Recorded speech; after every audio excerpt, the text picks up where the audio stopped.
Here are all the strange news articles of the week that you might have missed in the news. Today we'll be covering a more unknown UFO hotspot. UFO whistleblower David Grusch is taking legal action and suing.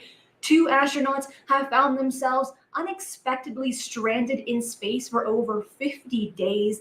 Scientists theorize that Mercury may harbor a significant amount of diamonds, and more. We have so much to cover. I'm super duper excited. Let's get straight into this. First, covering the UFO hotspot.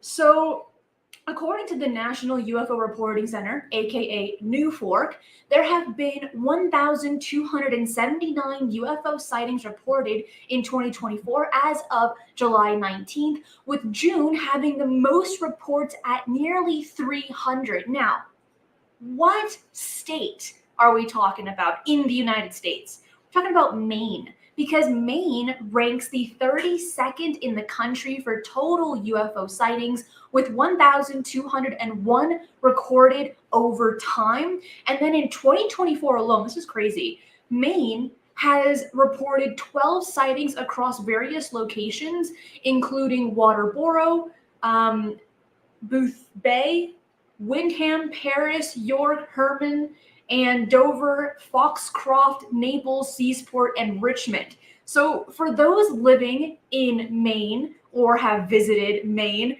raise your hand, hit that like button as well, because usually when we think of UFO hotspots, one of the last places we consider is Maine. We think of California, we think of Washington, Oregon, Arizona, maybe even Utah as well. If you really wanted to say like Texas, they've had some pretty interesting UFO sightings. You might think of that.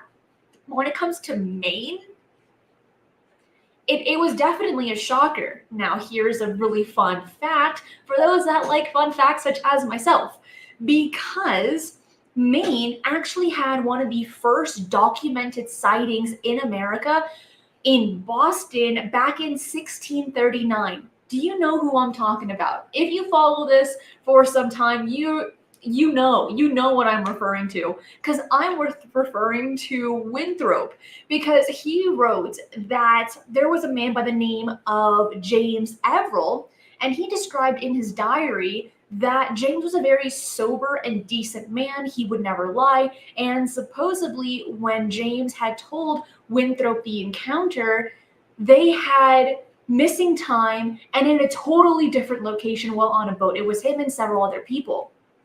That had to be one of the first documented UFO sightings in the United States, and we got to thank Maine for that. So with that being said, I feel that maybe it's not so crazy that Maine is a UFO hotspot, but when we take a step back and we zoom out from Google Maps, it seems that practically the entire world has some form of UFO sighting, something strange. So then can't it all be a UFO hotspot in some way? What do you think? I want to ask you, those that are in the live chat, and obviously those watching this on replay as well. And I'm really excited because today not only am I streaming on YouTube, but I'm streaming on TikTok for the very first time. So I have like 2 screens going on here, and you can find me on official Cristina Gomez, because there I'll be doing more lives on TikTok that you're not going to be finding on YouTube. So please, those links are in the description box below to follow me on TikTok to watch those more fun and I would say more interactive lives. So I want to ask you, have you been to Maine? Have you seen anything strange in Maine? And could you have imagined that Maine was a weird UFO hotspot? Marty says, sadly, I've never been to Maine. It's okay, me neither. But it seems like a very beautiful place. They have beautiful seasons. They have all like just amazing autumn, right? That's what I want to see so bad. Chris says, I don't use TikTok. It's okay. For those that do, that link is in the description box below. Now, I know it's not for everyone, but it's a good place to be from time to time. Charles says, 1639? Wow, so early, way too early. It's kind of crazy, but there was a show that Jimmy and I did some time ago talking about UFO sightings that took place in medieval times and also sightings that took place right before the Wright brothers in the very early 1900s. How could those have been explained away? And if you haven't seen that particular show, I think out of a bunch that we've done together, that is one that I do really recommend, because those kinds of sightings are a bit more difficult to brush off as swamp gas or drones or hot air balloons and things like that. So it's a really, really good one. Moving on to our next one, talking about, because of course we got to mention Grusch in this, because it seems that it's been it's been a little over a year since Grusch, Graves, and Fravor gave their UFO testimony to Congress in July of 2023. And for those that aren't aware, he is a retired Air Force officer who, again, just previously testified to Congress about alleged secret US government UFO programs. Now, here's the crazy part. Because he filed a $2.5 million lawsuit against the Loudoun County Sheriff Mike Chapin and an unidentified sheriff's office employee. Why? Because you remember last year where we got public information that Grusch had to go through some kind of psychiatric testing and evaluation. Do you remember that? It was released by The Intercept last year. And Grusch is saying that should not have been released through FOIA. That's my personal information. And so we're looking at a year later, and he's now pressing charges for $2.5 million on the issue, stating that to the sheriff department, saying that's a no-go. You should not have done that. Now, the sheriff department in that area is saying we were just doing our job. We were just doing as we were told, in the sense of like we were just complying with the FOIA request, the Freedom of Information Act, and Grusch isn't buying it. So he's putting money on the line, number one, because having a lawsuit isn't free, but he's asking for $2.5 million. And you know what? That's a lot of dough. Now, for the government, for sheriff departments, it's not that much. So I kind of hope that it goes in his favor for him. But in this case, do you think it's a good idea to release that kind of medical information? And my question is, why did it take him so long to press charges? That's my question right there. Now, maybe there's a reason for it, that he had to go through a lot of loopholes and issues to get there, right? Did he have to wait a year? These are the questions that I have, because the lawsuit was filed on July 16th. So last week or so. It's been what, 11 days? 11 days ago. And so it's pretty interesting. Brian says private healthcare, and thank you for that. You know what? Maybe. Marty says I'm team Grusch. P says HIPAA violations. It seems like it. And yes, Heights, releasing his medical records referring to PTSD. Yes. So it's just, overall, my biggest question is, or maybe like even my biggest red flag is, why did it take him a year to file that lawsuit? And maybe someone here in the live chat or even in the comments might have an answer to that, just because we haven't received that information as of yet. And Grusch is very selective on how he approaches the public and who he speaks to. So we haven't heard from him on why he said that. Now, 8 Flora says the legal system takes time. You know, it does. It takes like years and years of time. And what if it's by design? I just spilled some water. That's okay. But I feel like that is pretty good and very interesting information, especially when talking about Strangest News of the Week. We definitely have to talk about that. So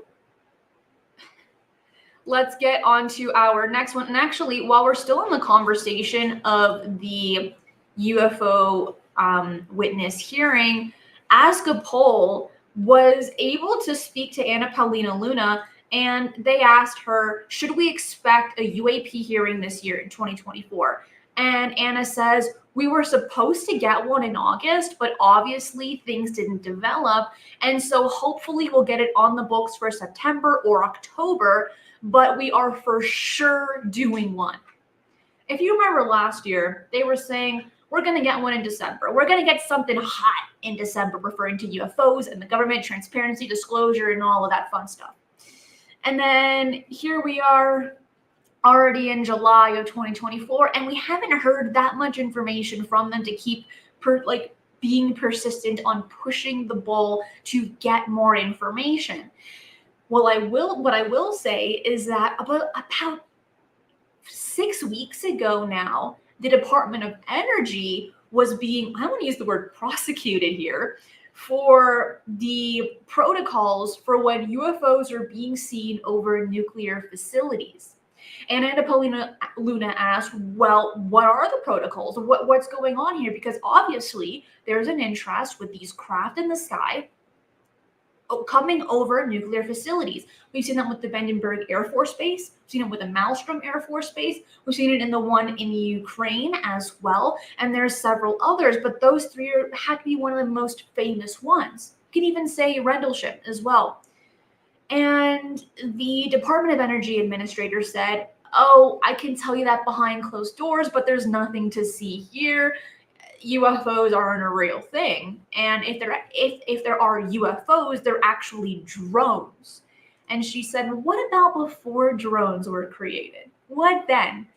And the administrator said, oh, I'll tell you behind closed doors. So I'm looking forward to see what this next hearing is going to hold, who they're going to be inviting, what the talking points will be, because the reason to why they're doing this, it's not to disclose government secret projects, black projects, and all of that.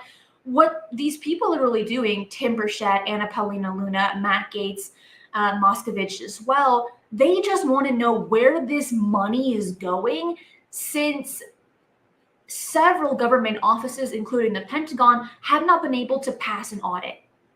They're not able to. And all this money is being thrown into UFOs and UFO research since the 1950s, by the way. But you and I, and these congressmen don't really know where this money is going. And that's the stance that they're taking when really pushing for this, quote, UFO disclosure. And they've mentioned that publicly before. This isn't an assumption. This isn't an opinion. Tim Burchett has mentioned that firsthand. They want to know where the money is going. It's not about green little men, as he said. So it's very interesting. Testing. I know people are saying that my mic is not doing right, which is kind of weird because I'm on the right output. But thank you guys for checking. Does that sound better? Are we sounding a little better, everybody? Well, John says taxpayers deserve to know. I am with you on that one. Of course we deserve to know because we're the ones paying them for it. So I get it. Nope says that the mic is not sending through YouTube. Huh. That's weird. I'm glad people are saying that. Hold on. This mic setting. I don't like that one. Let's try this one.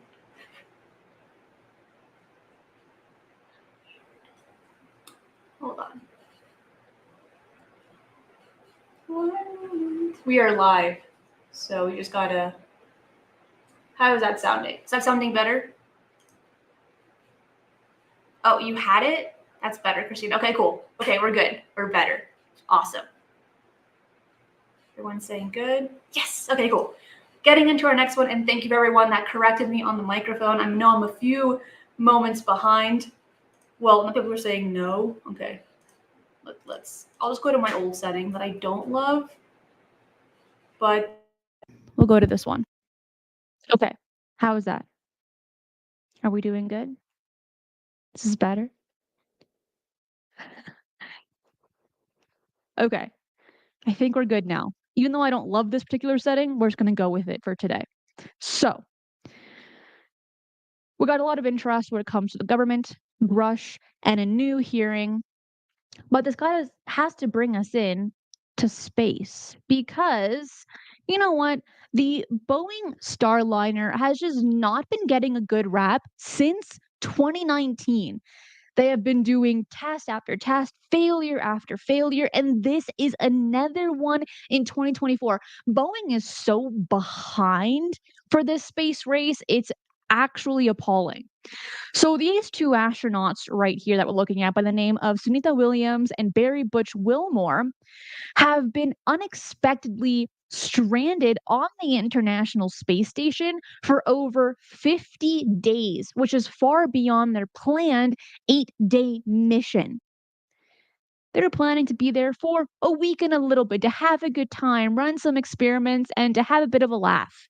Now they're stuck there for 50 because Boeing can't get their stuff together. Yeah, and so NASA and Boeing are currently working to resolve the issues with the Starliner, but have not yet announced a return date for the astronauts, even though we're kind of guessing this 50-day window. And officials have maintained that the spacecraft is likely safe enough, which you never use the word enough when it comes to space anything, for a return flight. But they're not taking that chance. Now, they are proceeding with caution and conducting future reviews on this new Starliner, how it's turning out. But when you have failures when it comes to space, that is the equivalent to death and a really bad rep. I mean, just like bad, horrible media publicity. So now these two people are stuck at the ISS. I don't know how that's working out for them. They're there with, an 8-day food supply, right? And who knows what other supplies. And now they're there for a little bit longer than expected, being unwanted guests, probably. Luckily, they do have the knowledge of the International Space Station in the sense of how it works, the experiments that are being conducted, and so they are participating with the other ISS members in doing specific experiments and receiving lab results and things like that. But it takes some time to get cozy with somebody, right? And you feel like 8 days, it's okay. They come and go, it's not that big of a deal. But 50, that's when you're really beginning to share a significant amount of resources. Now, Terrence says, I hope they brought snacks. Me too. For two reasons. One, we all need snacks. Two, the only way to make friends is through snacks. And that would be a great way for them to succeed in the ISS friendship. And no parachutes, says Rick. I know. None with these guys. Marty says they are likely eating peanut butter out of a tube. Full of protein, some sugar, but just makes you really thirsty, right? So it's like a give and take. It's good in some places, dehydrating in others. Oh, and Loki says another four astronauts are about to go to the ISS. Do you know when that's happening? When they're going to be there? Because maybe they'll just do a flip flop, right? They'll get the four new astronauts, and then these two, Williams and Wilmore, will return maybe earlier than expected. They probably already thought of that, but who knows? Sounds kind of interesting there. But looking at space, here's a cool picture of the two of them. We're moving on over to Mercury, the closest planet, well, the smallest planet in our solar system, and it may have a hidden diamond crevasse. Just the whole, not the crust, but just right below the crust, might be filled with diamonds. Forget about mining asteroids, everybody. Mine Mercury and get all of the good resources that you need. And this new research was published in the Nature Communications. And so scientists believe that this diamond layer could be up to 11 miles thick and located about 300 miles beneath the planet's surface at the core mantle boundary. And this theory helps explain why Mercury's hot carbon content, dark graphite covered surface, and unusually strong magnetic field for its size. When we're also looking at Mercury, In the daytime, it reaches temperatures to about 800 degrees Fahrenheit or 430 degrees Celsius.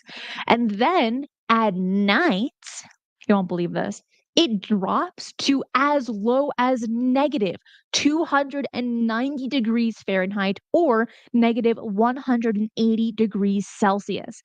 How can you jump that high to that low? Yes, we actually have the answers to that. We are able to see that happen at the Sahara Desert or the Gobi Desert. But the thing is that, like, those jumps from 800 degrees Fahrenheit to negative 290 degrees, I am I am truly lost for words on how that works, especially how the atmosphere and even the surface isn't able to retain that heat for those few hours where it's not being exposed to sunlight, or it's able just to drop like that. I know, Brown. Like that is my face right there, is that emoji. Just pure shock. It's awesome. Jeez, it's just yeah. All work says talk about extreme and extreme climate. Yes, it is truly unbelievable. I know. But you know what else is crazy? Besides this beautiful picture? Komodo dragons. First of all, they are one of the biggest lizard reptiles out there, and they are super venomous. Their saliva will just coagulate your blood, which is terrifying. But there's something else that we've just learned about these guys, and that is that that their teeth are coated with a layer of iron. How did they get that? How are these Komodo dragons able to get this layer of iron on their teeth? And not only that, but on every tooth, and they in the sense of, let me explain this. They lose they lose about um over the years, they can lose about 60 amount of, excuse me. I am losing my train of thought. Okay.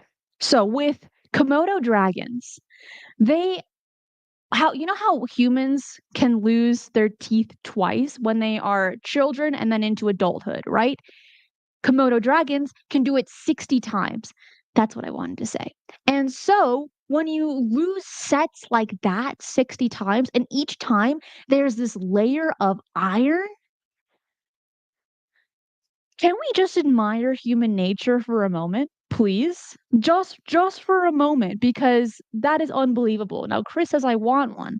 I would say be very careful with them. They're not like cute little lizards. First of all, they're ginormous. Second of all, they have venomous saliva and they have iron-coated teeth. That's pretty freaky stuff. I know I said human nature, but I'm just gonna say nature. But we can also admire human nature as well to be able to understand these types of lizards because in 2009, that's when scientists first discovered their venomous bite.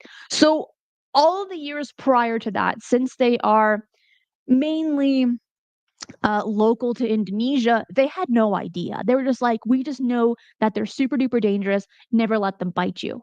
And then 2009, put them in a lab, and then we finally understood. So we can definitely appreciate human understanding, human innovation, and human nature here, but we can also just appreciate nature altogether to create creatures like this one. Truly, truly remarkable. Chris says, I still want one. You know what? I provided you the information, and if you still want one, I don't know who's going to give them out to you, but you can give it a try. Karen says, shark teeth are unlimited equals monster soup. Yes, because the ocean is 100% monster soup. You don't really know what's lurking in there.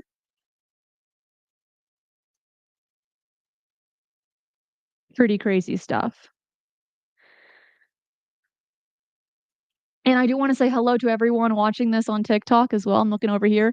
Hi there. Thank you for being here. And for those all watching this live on YouTube as well, hello. Thank you for being here. Now we have some honorable mentions, and this one has to deal with the Yellowstone geyser explosion that took place July 23rd. Did you hear about this? This is pretty significant.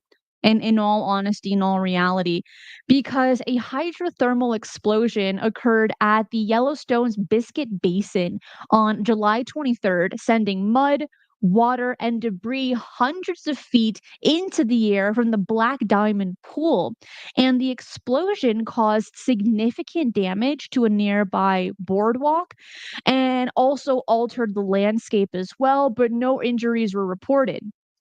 Now, looking at this, in the article, it also mentioned that some of the debris were the size of humans, looking at 5.5, 6 feet tall, maybe the same weight as that as well. And people were very lucky to not be injured, as you're not really able to be super close to this geyser. But even then, when it's shooting at such high, first of all, at a high altitude, but also due to its inconsistency, this hasn't happened since the early 2000s. So here we are, and we're like, we didn't actually know this was going to take place. When looking at Yellowstone, a lot of crazy things can happen with it. And it's just really understanding it and evaluating it and just looking at it every single day. Now, here's one of the boardwalks that was destroyed, and we're able to see that here on screen on YouTube and on Twitch as well, because I'm also streaming on there. And as for TikTok, you'll have to find it on YouTube to look at all the images that I'm sharing with you. And then I have one final honorable mention because this one kind of made me laugh. You know how when we go to the grocery store, have it be CVS, for instance, right? Because everyone always bullies CVS. They give you the absolute longest receipts you could ever ask for. And you don't even ask for those receipts, right? They are super duper long.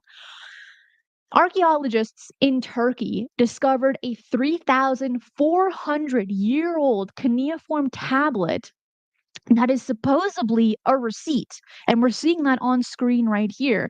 And it mentioned that it purchased tables, some chairs, and other expensive furniture. You casually have pockets, maybe a bag, and you're on your shopping spree, buying groceries, buying furniture, and you're collecting all of these rocks, all of these clay tablets in your bag for receipts. Where are you gonna put those? How is the accountant gonna feel about that when you give them all to him or her? You know what I mean? It's gonna be so heavy. It's a whole crate with receipts. And we complain about the paper ones that are super duper long, but that we can fold and put in our pocket and then put in the washing machine and forget about it. These ones were made out of clay.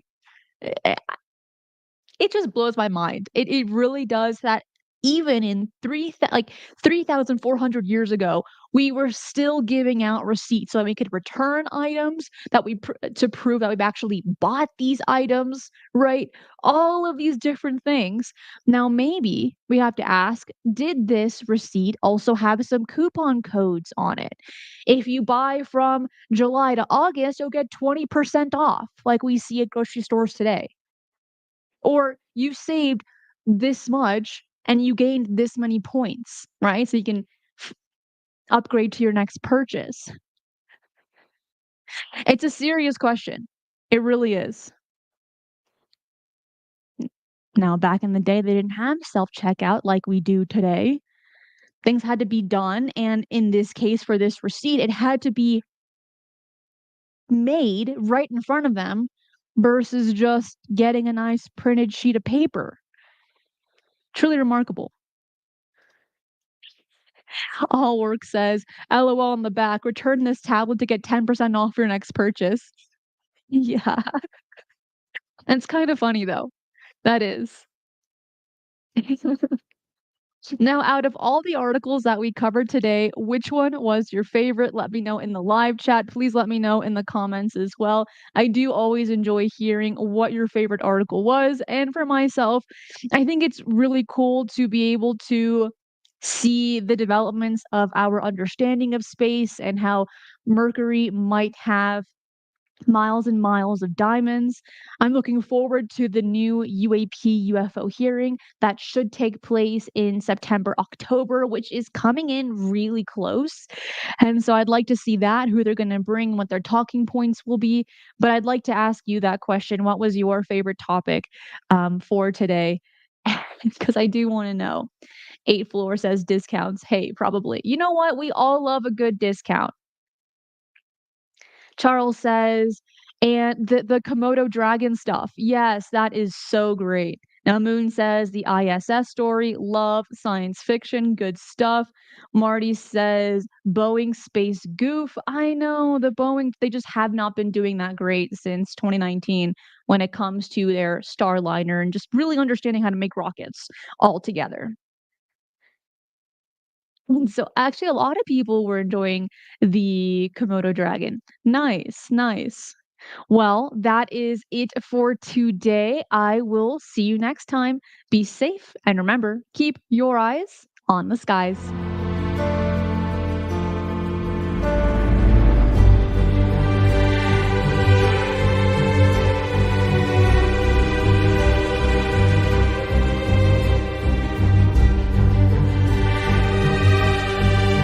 If you enjoy the strange and the mysterious, UFOs, the paranormal, and cryptids, this channel is for you. So make sure to subscribe as I do 3 videos right here every single week, and hit that notification bell so you do not miss any of the bonus content I post right here.